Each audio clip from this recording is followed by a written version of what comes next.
Gaza में मानवीय सहायता पहुंचाने पर मान गया इजरायल, लेकिन रख दी 3 शर्त, क्या हमास को होगा कबूल। इजरायली प्रधानमंत्री बेंजामिन नेतन्याहू के कार्यालय ने घोषणा की है कि इजरायल मिस्र के माध्यम से गाजा में सहायता की अनुमति देगा। कार्यालय ने कहा कि फिलिस्तीनी क्षेत्र में केवल भोजन, पानी और दवा की अनुमति दी जाएगी। यह फैसला अमेरिकी राष्ट्रपति जो बाइडेन के साथ बातचीत के बाद लिया गया है। गाजा में मानवीय सहायता पहुंचाने पर मान गया इजरायल, लेकिन रख दी 3 शर्त, हमास को होगा कबूल।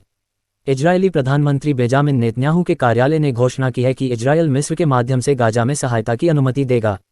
कार्यालय ने कहा कि फिलिस्तीनी क्षेत्र में केवल भोजन, पानी और दवा की अनुमति दी जाएगी। यह फैसला अमेरिकी राष्ट्रपति जो बाइडेन के साथ बातचीत के बाद लिया गया है। इजरायल ने बुधवार को कहा कि वह मिस्र को गाजा पट्टी में मानवीय सहायता की सीमित के पहुंचाने की अनुमति देगा। प्रधानमंत्री बेंजामिन नेतन्याहू के कार्यालय ने कहा कि इजरायल की यात्रा पर आए अमेरिकी राष्ट्रपति जो बाइडेन के अनुरोध पर यह फैसला लिया गया है। इजरायल ने अभी तक ये स्पष्ट नहीं किया है कि गाजा को सहायता कब से पहुंचनी शुरू हो जाएगी।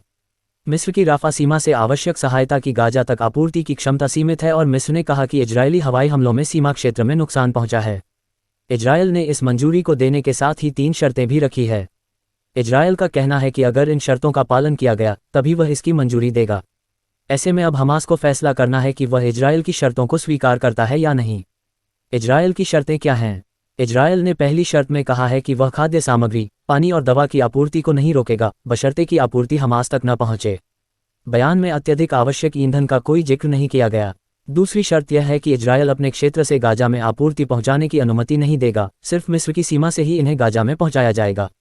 इजरायल की तीसरी शर्त है कि इंटरनेशनल रेड क्रॉस को गाजा में बंधक बनाए गए अपहृत इजरायलियों से मिलने की अनुमति दी जाए। इजरायल के इस ऐलान पर अभी तक हमास की तरफ से प्रतिक्रिया नहीं आई है। ऐसे में गाजा के लोगों की सहायता अब हमास के रहमो करम पर टिकी हुई है। अमेरिका ने यूएनएससी में इजरायल के खिलाफ प्रस्ताव पर किया वीटो। अमेरिका ने बुधवार को संयुक्त राष्ट्र के एक प्रस्ताव को वीटो कर दिया, जिसमें इजरायल पर हसास के हमलों, नागरिकों के खिलाफ हिंसा की निंदा करने और गाजा में फ़लस्तीनियों को मानवीय मदद पहुंचाने का आग्रह किया गया था। 15 सदस्य सुरक्षा परिषद के 12 सदस्यों ने प्रस्ताव के पक्ष में जबकि अमेरिका ने विरोध में मतदान किया, जबकि 2 सदस्य अनुपस्थित रहे। संयुक्त राष्ट्र में अमेरिकी दूत लिंडा थॉमस ग्रीनफील्ड ने मतदान के बाद कहा कि राष्ट्रपति जो बाइडेन मध्य पूर्व पहुंचकर राजनयिक वार्ता कर रहे हैं और हमें उस कूटनीति की आवश्यकता है। उन्होंने प्रस्ताव में इजरायल के आत्मरक्षा के अधिकार के बारे में कुछ नहीं कहे जाने पर भी आपत्ति जताई। उम्मीद करता हूं आप हमारे चैनल को सब्सक्राइब जरूर करोगे। धन्यवाद।